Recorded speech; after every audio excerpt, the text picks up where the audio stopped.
diskusi atau sesi tanya jawab. Silakan kepada kakak-kakak yang belum paham atau yang ingin bertanya. Iya, silakan Kak Wilda. Ya, oke Kak, makasih. Kakak, aku pengen nanya, kan tadi kan udah tuh dijelaskan bahwasanya para hafiz atau hafizah itu kan emang kedudukannya tuh di hadapan Allah sangat tinggi sekali ya. Terus yang telah dijelaskan oleh Kak Yuli tadi, aku pengen nanya nih terkait ada kan ya zaman sekarang tuh kayak sekolah-sekolah kayak SDIT atau apa namanya SMA dan SMP itu yang kenapa Kak? Tahu siapa yang ngomong, siapa.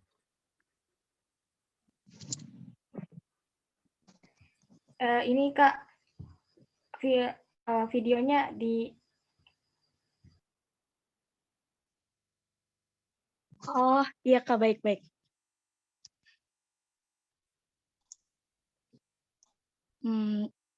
Jadi gini Kak, kan yang nah dan di zaman sekarang itu kan banyak kan ya yang sekolah itu yang kayak persyaratan ijazah itu kayak memakai hafalan juz 29, 30 atau segala macamnya. Bagaimana pendapat Kakak yang orang-orang yang emang niatnya tuh cuman buat ngambil ijazah itu tersebut gitu. Bukan karena lillahi ta'ala, tapi karena emang buat itu aja gitu, Kak. Kan banyak tuh kayak misalkan ya emang niatnya buat itu aja gitu. Dan setelah itu mereka maksudnya dia nggak ya udah kayak nggak memerhatikan apa yang mereka hafal lagi gitu.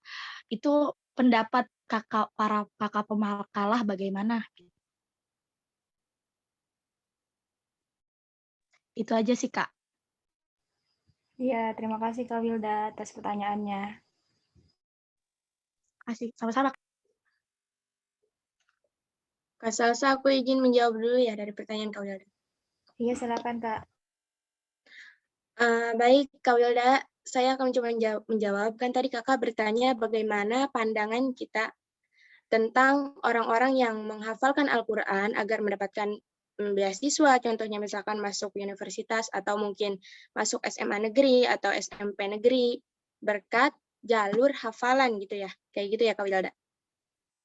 Kalau Iya, Kak, menurut benar. pandangan saya, jika dia ingin bermanfaat ilmunya dunia dan akhirat, harusnya dan tentunya dia harus memperbaiki niatnya dulu. Kalau misalkan dia niatnya seperti itu, insya Allah kan Allah tergantung prasangka manusia kan ya Kak. Kalau dia niatnya dan prasangka dia yakin bahwa Allah akan mengabulkan itu semua, Allah pasti akan berikan, tapi belum tentu tentang pahala dan janji-janji Allah yang sudah Allah janjikan tentang para penghafal Al-Quran di akhirat nanti gitu misalkan.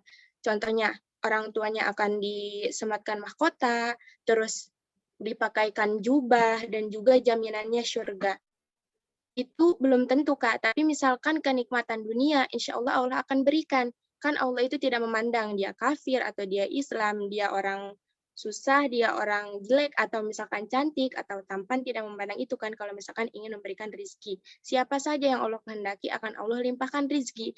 Tapi kalau misalkan tentang pahala dan janji Allah tentang di akhirat, itu belum tentu, kalau ada. Seperti itu sih Kak, pandangan saya tentang orang yang menghafalkan Al-Quran untuk mengejar dunia gitu Kak. Oke, baik Kak Yuli. Makasih banyak atas jawabannya. Tapi sebentar Kak Wilda. Tapi tidak ada yang tahu ya urusan manusia seorang itu dengan Allah itu tidak ada yang tahu. Jadi kembali ke diri masing-masing lagi gitu. Kayak nafsi-nafsi sih Kak. Kita nggak bisa menilai seseorang itu kayaknya dia tuh ngafalin Al-Quran buat nyari beasiswa deh. Jadi nggak bisa kita ngelihat itu dari pandangan sudut pandang kita masing-masing gitu. Jadi itu tuh kembali ke diri kita masing-masing. Gitu kali ada.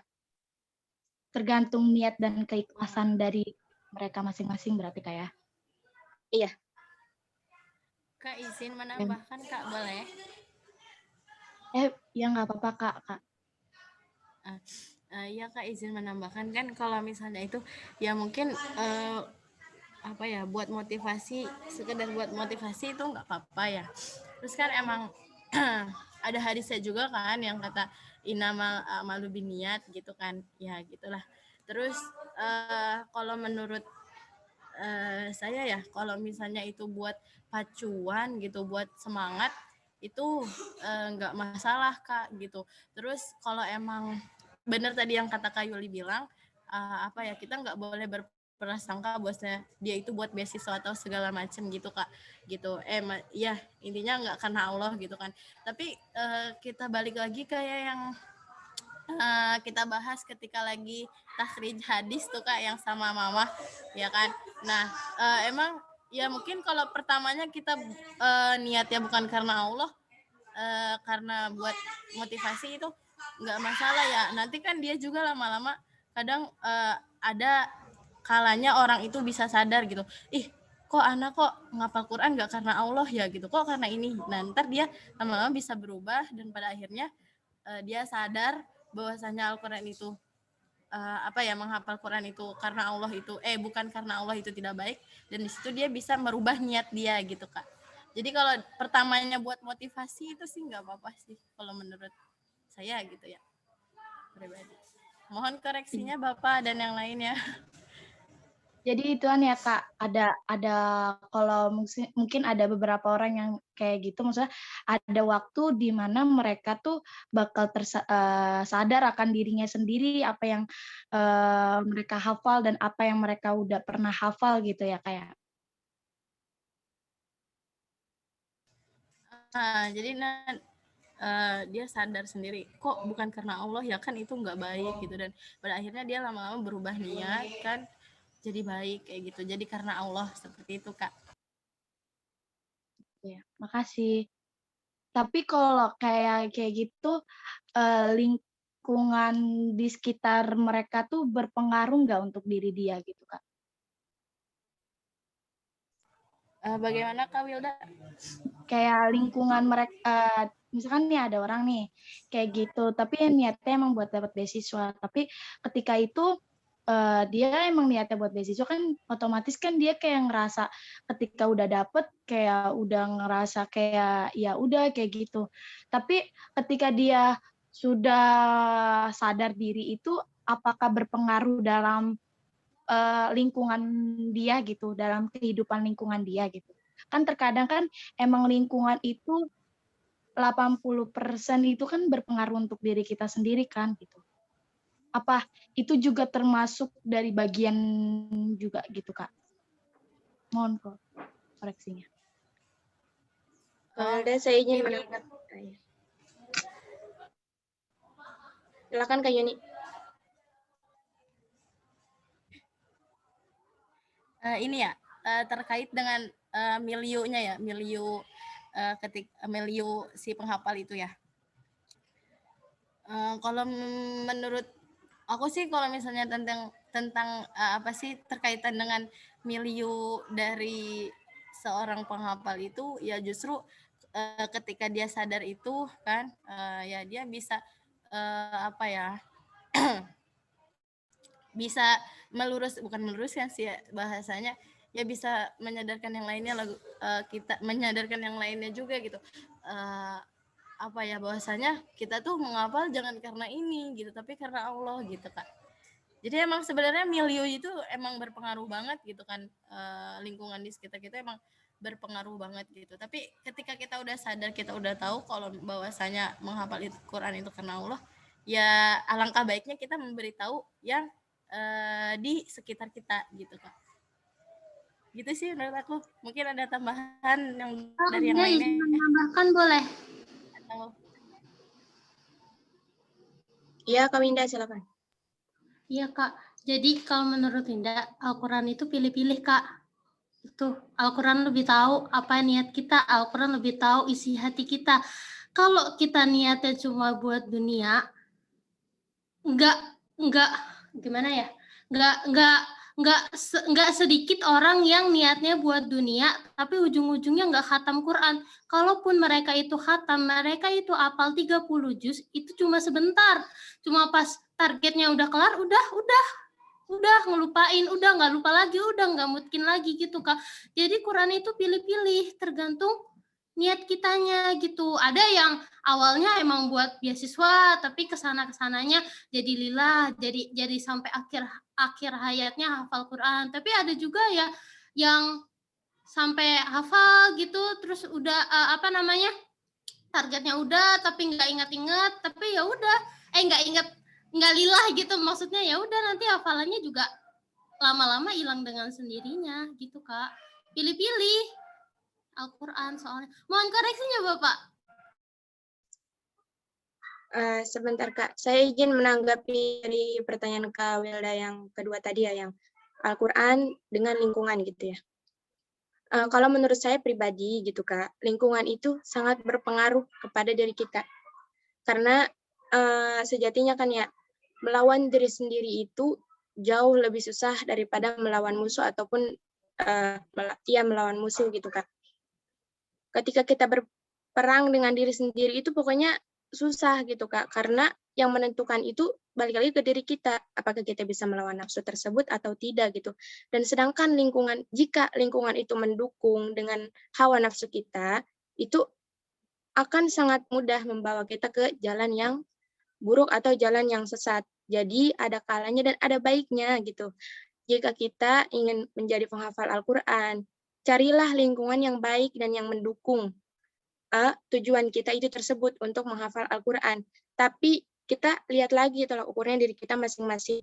Apakah kita bisa membawa seseorang kepada hal yang baik atau justru kita terbawa kepada hal yang buruk gitu Kak. Jadi kita coba bercermin lagi aja gitu. Kita bisa nggak nih bawa orang-orang yang buruk itu, jika kita dalam lingkungan yang buruk, bisa nggak bawa orang-orang yang buruk atau minimal tidak terbawa kepada arus buruk gitu. Seperti itu Kak. Oh iya, Kak Yuli.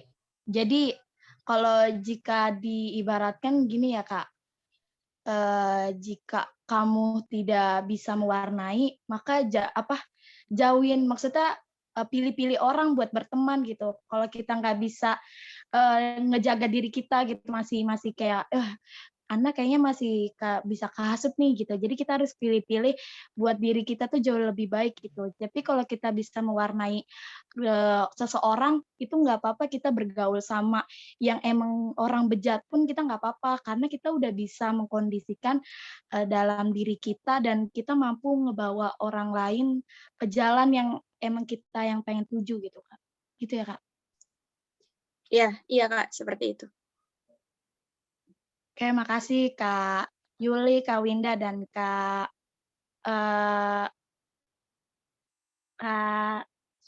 Anita. Saya minta.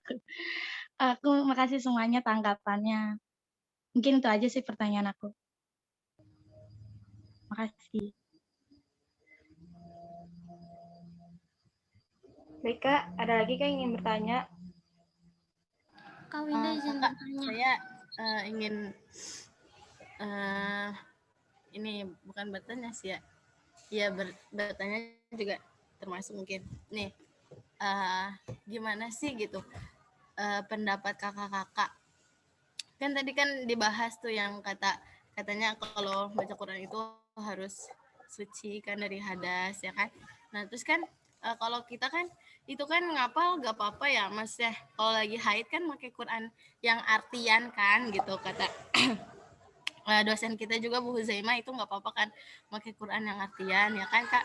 Nah terus nih nggak gimana pendapat kakak misalnya nih ya kalau kita lagi haid kan kita nggak apa-apa udu dulu nih ya Kak, kan udu tuh pas lagi baca pas mau ngafalnya kan udu dulu.